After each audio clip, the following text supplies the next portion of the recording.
जी अस्सलाम वालेकुम। यासीन आपके साथ हाजिर है इस मॉर्निंग ब्रीफिंग में। आज थर्सडे है और डेट 26 ऑफ मार्च है। ये महीना अब आखिरी दिनों में चल रहा है। जैसे कि मैंने आपसे कहा था कि अगले हफ्ते में नेक्स्ट वीक फर्स्ट क्वार्टर खत्म हो जाएगा और सेकंड क्वार्टर का पहला दिन 1 अप्रैल स्टार्ट होने वाला है।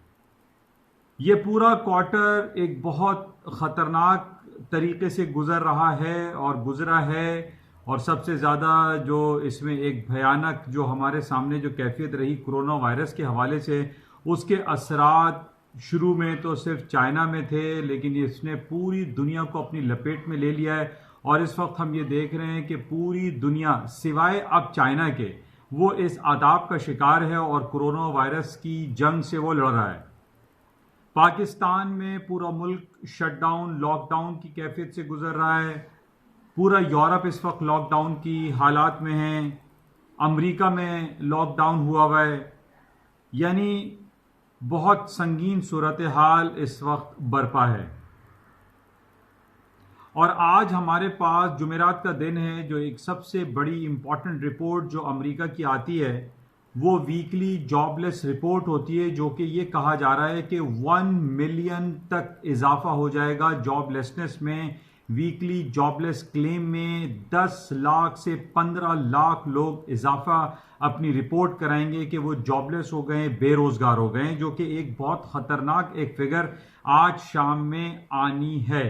पाकिस्तानी वक्त के मुताबिक 5:30 पे इसकी रिपोर्ट इशू होगी।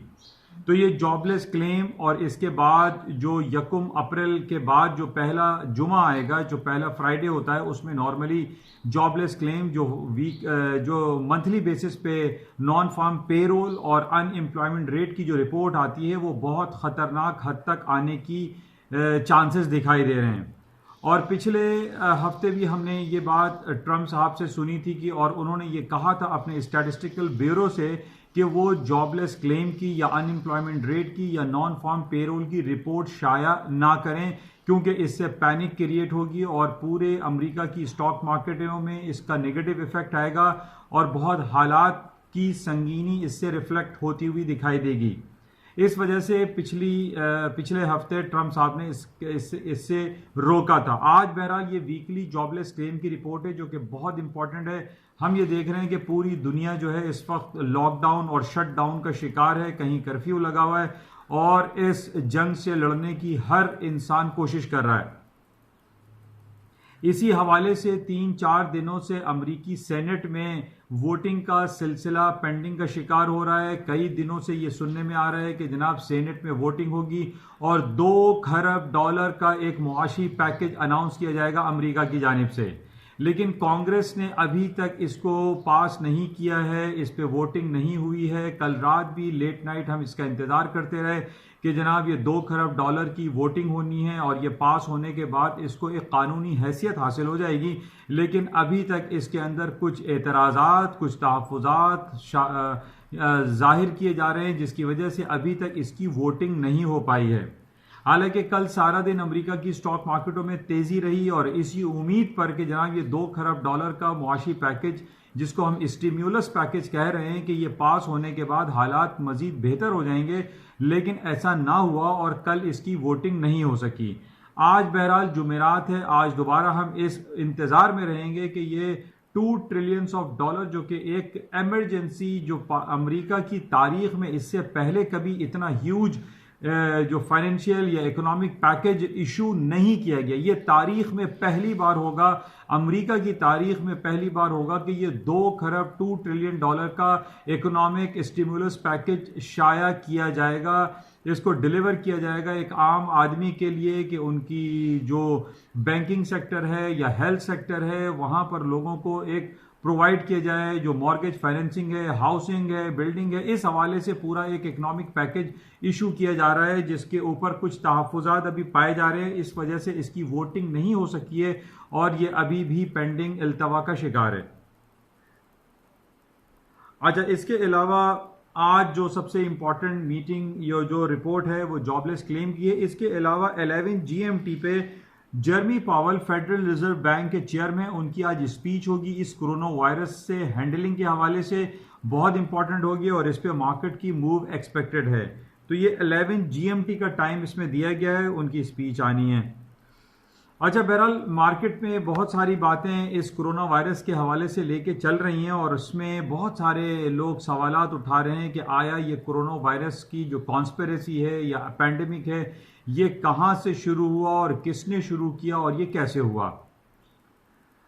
अब एक छोटी सी एनालिसिस कल भी मैंने आपके साथ शेयर की थी, उसमें मैंने जो ये तमाम एक ग्राफिकल प्रेजेंटेशन आपको दी थी, उसमें मैंने आपको ये जाहिर किया था कि जनाब अमेरिका की तीनों स्टॉक इंडिसेस, इसी तरीके से यूरोप के जो स्टॉक इंडेक्स तीन इंपॉर्टेंट है, फुटसी जो लंदन की है, इसी तरह जर्मन डैक्स और CAC फ्रांस के जो इंडेक्स हैं, ये तीनों ले लीजिए, और अमेरिका की S&P, Dow Jones and Nasdaq, ये 6 का मैंने एनालिसिस करके आपको एक ग्राफिकल प्रेजेंटेशन भेजी थी और इसके अगेंस्ट में मैंने आपको ये बताया था कि शंघाई एक्सचेंज की जो फॉलिंग सिचुएशन थी वो फॉल नहीं हुआ। ये दुनिया के 6 यानी यूरोप के और अमेरिका के स्टॉक इंडेक्सेस ड्रास्टिकली तकरीबन 25% इन 3 महीनों में गिर चुके हैं, जबकि इसके अगेंस्ट में हम ये देखते हैं कि चाइना की स्टॉक इंडेक्स नहीं गिरे। चाइना की स्टॉक इंडेक्स हायर साइड पे रहे। मार्केट में वो फॉल जो 25% हमने फॉल देखा पूरी दुनिया की रेस्ट ऑफ द वर्ल्ड में, वो फॉल नहीं हुआ, जबकि चाइना 3% प्लस में रहा। अब यहाँ सवाल ये पैदा होता है कि पूरी दुनिया में जो पैनिक क्रिएट किया गया है, जो चाइना ने ये वुहान सिटी से ये कोरोना वायरस का पैंडेमिक स्टार्ट हुआ इनिशियली, हालांकि इससे पहले इटली को भी कहा जाता है, लेकिन हम ये देख रहे हैं कि इतना ये जो पैंडेमिक स्टार्ट हुआ, जो एपिडेमिक था, वुहान सिटी से शुरू हुआ और वुहान सिटी में 2 महीने में इसको क्वारंटाइन करने के बाद बिल्कुल वहां जीरो कर दिया गया। इस वक्त हम ये देख रहे हैं कि चाइना में जीरो रेट है, वहां पर कोरोना वायरस के कोई केसेस सामने नहीं आ रहे, जबकि उनकी स्टॉक मार्केट बेहतरीन परफॉर्म कर रही है।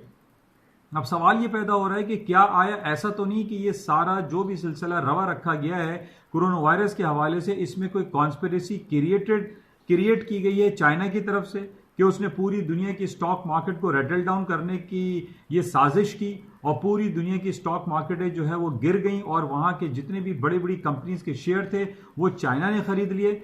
इसमें कुछ हकीकत हो सकती है, जैसे कि पहले भी हमने ये देखा है कि अमेरिका और चाइना के मुकाबले में जब हम चाइना को देखते हैं तो चाइना के पास 3 से 4 ट्रिलियन डॉलर उनका ट्रेड और उनका बजट सरप्लस है, उनके पास फाइनेंशियल सरप्लस है, उनके पास पूरी दुनिया को हिलाने के लिए पैसा बहुत है। हम जैसे बचपन से ये सुनते आ रहे हैं, जिसकी लाठी उसकी भैंस। अब हम ये देख रहे हैं कि चाइना के पास फाइनेंशियल स्टेबिलिटी इतनी ज्यादा है, ट्रिलियंस ऑफ डॉलर में उसके फॉरेन करेंसी रिजर्व्स पड़े हुए हैं। तो ये हो सकता है कि ये सारा जो सिलसिला है ये चाइना की तरफ से स्टार्ट किया गया, पूरी दुनिया को एक आताप के शिकार में मुब्तला कर दिया गया और चाइना ने वो तमाम शेयर्स खरीद लिए जो स्टॉक मार्केटों में गिर रहे थे, फॉल हो रहे थे, और सस्ते दामों वो शेयर्स खरीद लिए। अब यही हम देख रहे हैं कि अभी इस वक्त अमेरिका के जो ट्रेजरी हैं उसके अंदर 1.8 ट्रिलियन डॉलर के जो रिजर्व्स हैं, जो फंड है, जो होल्डिंग्स हैं, वो चाइनीज की है। अमेरिका में ट्रेजरी की जो होल्डिंग्स है 1.8 ट्रिलियन डॉलर की, वो चाइनीज होल्ड करते हैं। तो ये बहुत बड़ा क्वेश्चन मार्क है कि ऐसा क्या हुआ, क्या किया गया कि जनाब चाइना ने पूरी दुनिया की स्टॉक मार्केट को इस कोरोना वायरस पैंडेमिक के ड्रामे के साथ नीचे कर दिया और उसके बाद उसने बायबैक कर लिया। ये हो सकता है, इसको मजीद हमें देखना पड़ेगा कि आइंदा ऐसा क्या हुआ कि कोरोना वायरस चाइना से खत्म हो गया और पूरी दुनिया में फैल गया। तो ये कहीं ना कहीं कोई कॉन्स्पिरेसी थ्योरी काम कर रही है और इसको हमें वॉच करना पड़ेगा। बहरहाल चाइना इस वक्त एक सुपर पावर है, एक पावर है, चाहे कोई दुनिया माने या ना माने। उसकी एक सिंपल मिसाल ये है कि हम ये देखते हैं कि G7 में जो ग्रुप ऑफ 7 है उसके अंदर चाइना का नाम मौजूद नहीं। चाइना उसको कंसिडर भी नहीं करता कि उसको G7 या G20 में रखा जाए या ना रखा जाए, लेकिन हम ये देख रहे हैं कि चाइना मुस्तकिल अपने कारोबारी काम में लगा हुआ है और पूरी दुनिया पर वो छाता चला जा रहा है। पहले भी हम ये बयान कर चुके हैं कि जनाब पूरी दुनिया में तकरीबन 70 to 80 to 90% जो प्रोडक्ट हैं वो मेड इन चाइना की टैग के साथ बिक रही हैं और इस तरीके से हम ये देख रहे हैं कि पूरे चाइना की जो प्रोडक्ट है पूरी दुनिया में फैली हुई है और यही बेसिकली ट्रेड वॉर है।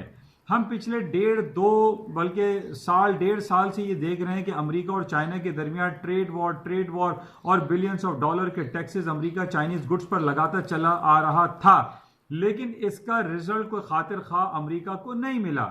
लेकिन आज हम ये देख रहे हैं और आज डिफरेंट सोशल मीडिया में ये बातें सर्कुलेट हो रही हैं कि ये सारी साजिशें हो सकता है कि चाइना की जानिब से हो और चाइना को हम यही देख रहे हैं कि उसने पूरी दुनिया में ऐसा पैनिक क्रिएट किया, इस तरीके से वो ड्रामे रचाए कि जनाब वो क्वारंटाइन हॉस्पिटल बना दिए, एक हफ्ते के अंदर 1200 बेड का हॉस्पिटल बनाया, 1000 बेड का हॉस्पिटल बनाया और वो एक हफ्ते 10 दिन 15 दिन के अंदर वो हॉस्पिटल बना के खत्म भी कर दिए गए और वहां पर कोरोना वायरस का जो रिजल्ट है, वो जो केसेस है वो जीरो हो गए और बाकी रेस्ट ऑफ द वर्ल्ड में वो फैला दिए गए। तो बहरहाल इसके पीछे कौन सी कॉन्स्पिरेसी थ्योरी चल रही है, ये सब आप लोग भी देखें और इसको गौर से समझने की कोशिश करें कि आया वाकई में कोरोना वायरस पैंडेमिक जो फैला है इसके पीछे कोई साजिश है या नहीं। बहरहाल आज हमारे पास सबसे इंपॉर्टेंट 2 इवेंट रहेंगे। एक जॉबलेस क्लेम की रिपोर्ट जो आज शाम 5:30 बजे आनी है, बहुत खतरनाक हद तक आने की उम्मीदें जो है वो सामने आ रही हैं। और दूसरा हमारे पास $2 ट्रिलियन के इकोनॉमिक पैकेज के ऐलान के हवाले से भी सिलसिला चलेगा, क्योंकि 3 दिन से हम ये देख रहे हैं कि ये $2 ट्रिलियन के पैकेज के अनाउंसमेंट की बातें चल रही हैं, लेकिन इसमें मुख्तलिफ तहफ़्फ़ुज़ात और एतराज़ात पाए जा रहे हैं। तो बहरहाल इसको राब्ते में रहते हैं और देखते हैं कि आज सारा दिन क्या रहता है। लेकिन इसके साथ ही गोल्ड की कीमतें आप देख रहे हैं, वो फर्क जो कि $70 तक फ्यूचर और स्पॉट में हो गया था, आज तकरीबन $20 तक है। कल अप्रैल कॉन्ट्रैक्ट की एक्सपायरी भी है, इसके बाद जून गोल्ड के कॉन्ट्रैक्ट स्टार्ट हो जाएंगे। तो बहरहाल इसको देखते हैं कि क्या सिलसिले रहते हैं। लेकिन गोल्ड के ऊपर जाने की जो पिछले दिनों खबर थी वो यही थी कि कोरोना वायरस की वजह से बहुत सारे ममालिक में जहां पर काने हैं, सोने की काने हैं, वहां पर ऑपरेशन सस्पेंड हो गया है और अभी भी वो सस्पेंशन में ही चल रहे हैं। बहरहाल इसके अलावा हमारे पास जो करेंसी मार्केट की वैल्यू आज हम देख रहे हैं कि पाकिस्तान में तकरीबन 164-165 रुपए का डॉलर हो गया है। उसकी वजह यही पैनिक है, पूरा पाकिस्तान बंद पड़ा हुआ है, हमारे एक्सचेंजेस बंद है, हमारे बैंक्स बंद है, डॉलर की बाइंग आ रही है, स्टॉक मार्केट डाउन साइड पर जा रही है, जिसकी वजह से ये सुनने में आ रहा है कि फॉरेन डायरेक्ट इन्वेस्टर जो हैं वो अपना पैसा निकाल कर डॉलर को बाय करके वापस बाहर जा रहे हैं। मुख्तलिफ खबरें चल रही हैं, मुख्तलिफ बातें हैं। इस कोरोना वायरस की वजह से पूरी दुनिया इस अताप का शिकार है। बहरहाल इसको देखते हैं। लेकिन हम ये स्टर्लिंग और यूरो की मार्केट आज देख रहे हैं दोबारा से डाउन साइड पर, और उसकी वजह सिर्फ यही बताई जा रही है कि बरतानिया में खास तौर पे जो कोरोना वायरस को हैंडल करने का जो सिलसिला है वो इतना प्रॉपर अंदाज में नहीं है। हालांकि हमने ये देखा है कि इटली में और स्पेन में बहुत ज़्यादा केसेस आ रहे हैं, लेकिन इसके अगेंस्ट में जो बरतानिया ने इसको कंट्रोल करने के लिए इसके हवाले से जो काम करने चाहिए थे वो बरतानिया ने नहीं किए, जिसकी वजह से आज हम ये देख रहे हैं कि बरतानिया की जो करेंसी है ब्रिटिश पाउंड वो फॉलिंग साइड पर है।